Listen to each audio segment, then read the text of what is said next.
JVP செய்த கொலைகளை மறைப்பதற்கு இடமளிக்க கூடாது. ஹர்ஷன பகிரங்கம். யாழில் துயரம். 6 மாத கர்ப்பிணி இளம் குடும்ப பெண் பரிதாபமாக பலி.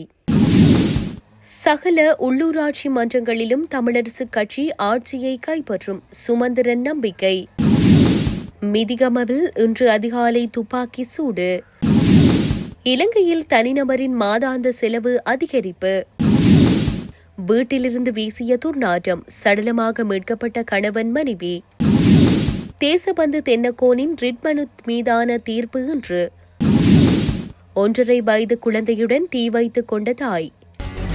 தொடர்வென விரிவான செய்திகள். பட்டலந்த ஆணைக்குழு அறிக்கையை முன்னிலைப்படுத்தி கடந்த காலங்களில் ஜேவிபி செய்த கொலைகளை மறைப்பதற்கு இடமளிக்க கூடாது என ஐக்கிய மக்கள் சக்தியின் பாராளுமன்ற உறுப்பினர் ஹர்ஷன ராஜகருணா வலியுறுத்தியுள்ளார். கம்பஹா பிரதேசத்தில் இடம்பெற்ற நிகழ்வொன்றில் கலந்து கொண்டதன் பின்னர் ஊடகங்களுக்கு கருத்து வெளியிடும் போதே இதனை அவர் தெரிவித்தார். மேலும் தெரிவித்த அவர், ஏதேனும் குற்றங்கள் தொடர்பில் ஆணைக்குழுக்களை அமைத்து விசாரணைகளை முன்னெடுப்பது வழமையானதொரு செயற்பாடாகும். ஆனால் பட்டலந்த ஆணைக்குழு அறிக்கை மிக பழமையாகும். 1994 ஆண்டு சந்திரிகா பண்டாரநாயக்க குமாரதுங்க அரசாங்கத்தில் ஜேவிபி அமைச்சரவையில் அங்கத்துவம் வகித்தது. 2005 மஹிந்த ராஜபக்சவை ஜனாதிபதியாக்குவதற்கு இவர்களே பிரதானமாக செயற்பட்டனர். அந்த காலத்தில் ஏன் இந்த அறிக்கையை சமர்ப்பிக்கவில்லை என்பது சந்தேகத்திற்குரியது. தற்போதைய காலத்தின் தேவை ஜேவிபியினரால் செய்யப்பட்ட கொலைகள் தொடர்பில் ஆராய்வதற்கான ஆணைக்குழு ஒன்றை நியமிப்பதாகும்.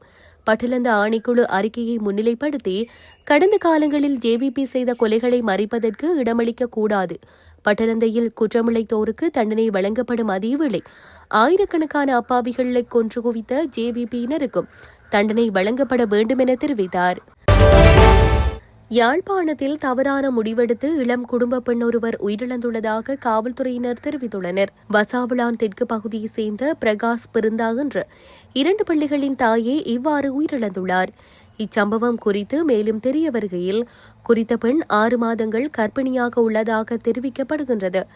கணவனுடன் ஏற்பட்ட முரண்பாடு காரணமாக கடந்த 2ஆம் மாதம் 20ஆம் திகதி தனக்குத்தானே தீ வைத்துள்ளார். இந்நிலையில் அயலவர்கள் அவரை மீட்டு யாழ்ப்பாணம் போதனா வைத்தியசாலையில் சேர்ப்பித்தனர். இருப்பினும் சிகிச்சை பலனின்றி அவர் நேற்று முன்தினம் உயிரிழந்துள்ளார். அவரது சடலம் மீதான மரண விசாரணைகளை திடீர் மரண விசாரணை அதிகாரி ஜெயபாலசிங்கம் மேற்கொண்டுள்ளார். மேலும் சடலம் மீதான உடற்கூற்று பரிசோதனைகள் இன்று நடைபெறவுள்ளதாக தெரிவிக்கப்பட்டுள்ளது. போலீஸ் மா அதிபர் தேசபந்து தென்னக்கோன் தாக்கல் செய்த ரிட் மனு மீதான தீர்ப்பு இன்று அறிவிக்கப்பட உள்ளது. இத்தகைய பின்னணியில் இந்த சம்பவத்தில் தொடர்புடைய மேலும் 6 சந்தேக நபர்களும் தங்களை கைது செய்வதை தடுக்க கோரி ரிட் மனு தாக்கல் செய்துள்ளதாக போலீஸ் ஊடக பிரிவு நேற்று அறிவித்துள்ளது. அதன்படி முதற்கட்ட விசாரணைகள் முடியும் வரை 6 நபர்களையும் கைது செய்ய வேண்டாம் என்று சட்டம் அதிபர் குற்ற புலனாய்வுத்துறைக்கு அறிவுறுத்தியுள்ளார். பிடியாணை உத்தரவு பிறப்பிக்கப்பட்டு கிட்டத்தட்ட 3 வாரங்கள் கடந்துவிட்ட போதிலும் முன்னாள் போலீஸ் மா அதிபர் தேசபந்து தென்னக்கோன் இன்று வரை கண்டுபிடிக்கப்படவில்லை. அவரை கண்டுபிடிக்க 6 போலீஸ் குழுக்கள் விசாரணைகளை மேற்கொண்டு வருகின்றன. மேலும் குற்ற புலனாய்வுத்துறை சமீபத்தில் தேசபந்து தென்னக்கோனின் மனைவியிடமிருந்து வாக்குமூலத்தை பதிவு செய்துள்ளமை குறிப்பிடத்தக்கது. மிதிகம பத்திகம பகுதியில் உள்ள வீடொன்றின் மீது இன்று அதிகாலை துப்பாக்கி சூட்டு சம்பவம் ஒன்று இடம்பெற்றுள்ளது. துப்பாக்கி சூட்டின் காரணமாக வீட்டின் முன்ஜன்னல் மற்றும் சுவரில் பல தோட்டாக்கள் பாய்ந்துள்ளதாக போலீசார் தெரிவித்தனர். இந்த துப்பாக்கி சூட்டால் எவருக்கும் பாதிப்பு ஏற்படவில்லை என தெரிவிக்கப்பட்டுள்ளது. சம்பவத்திற்கான காரணம் மற்றும் சந்தேக நபர்கள் குறித்து எந்த தகவலும் இதுவரை தெரியவில்லை. சம்பவம் தொடர்பில் மிதிகம போலீசார் மேலதிக விசாரணைகளை முன்னெடுத்துள்ளனர். இலங்கை தமிழரசு கட்சி போட்டியிடுகின்ற சகல உள்ளூராட்சி சபைகளிலும் ஆட்சியை கைப்பற்றும் என இலங்கை தமிழரசு கட்சியின் பொதுச் செயலாளரும் ஜனாதிபதி சட்டத்தரணியுமான எம்.ஏ. சுமந்திரன் நம்பிக்கை தெரிவித்துள்ளார். முல்லைத்தீவு மாவட்ட இலங்கை தமிழரசு கட்சியின் உள்ளூராட்சி சபை தேர்தல் நியமனங்கள் தொடர்பான கலந்துரையாடல் நேற்று முல்லைத்தீவு கள்ளுப்பாடு பகுதியில் இடம்பெற்றது.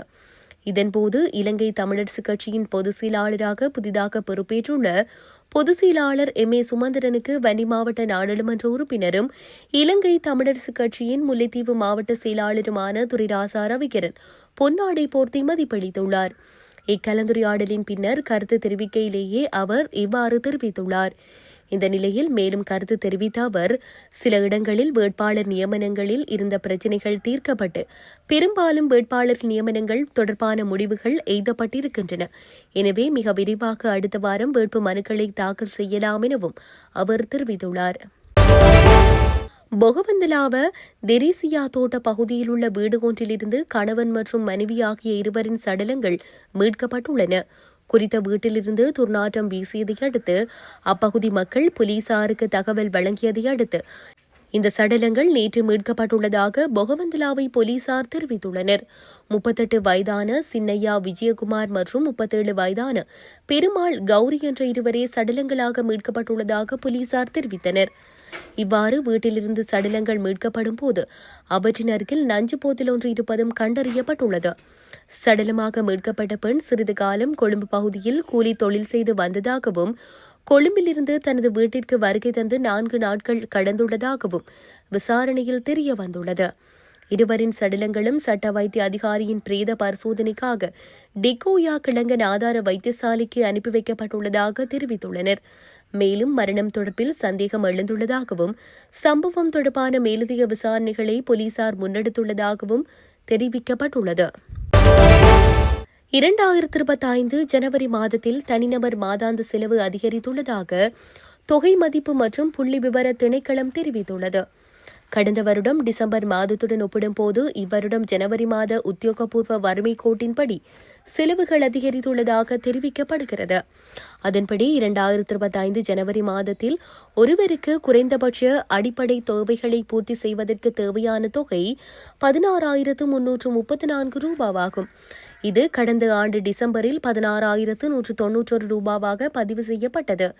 தனிநபர் செலவீனங்கள் அதிகமுள்ள மாவட்டமாக கொழும்பு மாவட்டம் அடையாளப்படுத்தப்பட்டுள்ளதுடன் இதன் தொகை 17,617 ரூபாவாகும். தனிநபர் செலவீனத்தில் மிக குறைந்த மாவட்டமாக கிளிநொச்சி மாவட்டம் காணப்படுகின்றது. அங்கு தனிநபர் ஒருவர் அடிப்படை தேவைகளை பூர்த்தி செய்வதற்கான மாதாந்திர தொகை 15,780 ரூபாவாகும் என தெரிவிக்கப்பட்டுள்ளது. தம்புள்ளை கண்டலம பகுதியில் குடும்ப தகராறு காரணமாக 3 பிள்ளைகளின் தாயொருவர் தனது 1.5 வயதுடைய ஆண் குழந்தையொன்றுடன் தீ வைத்துக் கொண்டுள்ளார். சம்பவத்தில் காயமடைந்த தாய் தம்புள்ளை ஆதார வைத்தியசாலையில் சிகிச்சை பெற்று வருகிறார். கடுமையான தீக்காயங்களுக்குள்ளான குழந்தை பெருதினியா போதானா வைத்தியசாலைக்கு மாற்றப்பட்டுள்ளதாக வைத்தியசாலை வட்டாரங்கள் தெரிவிக்கின்றன. சம்பவத்தின் போது அந்த பெண்ணின் 7 வயதும் 9 வயதுமுடைய 2 பிள்ளைகளும் பாடசாலைக்கு சென்றதாக தெரிவிக்கப்படுகிறது. தீக்காயங்களுக்குள்ளான பெண்ணும் கணவருக்கும் இடையில் ஏற்படும் தகராறின் காரணமாக பல்வேறு சந்தர்ப்பங்களில் மன உளைச்சலுக்குள்ளாகியதாக விசாரணைகளின் போது தெரிய வந்துள்ளது. கடும் மன உளைச்சலின் காரணமாகவே தனது குழந்தையுடன் உயிரை மாய்த்துக் கொள்ள தீர்மானித்ததாக காயமடைந்த பெண் தெரிவித்துள்ளார். குறித்த பெண் தனது வீட்டிலுள்ள அறையில் இவ்வாறு உடலுக்கு பெட்ரோல் ஊற்றி தீ வைத்துக் கொண்டுள்ளதாகவும் பின்னர் கணவர் குழந்தையின் உடலில் தீயை அணைத்துள்ளதாகவும் போலீசார் தெரிவித்தனர்.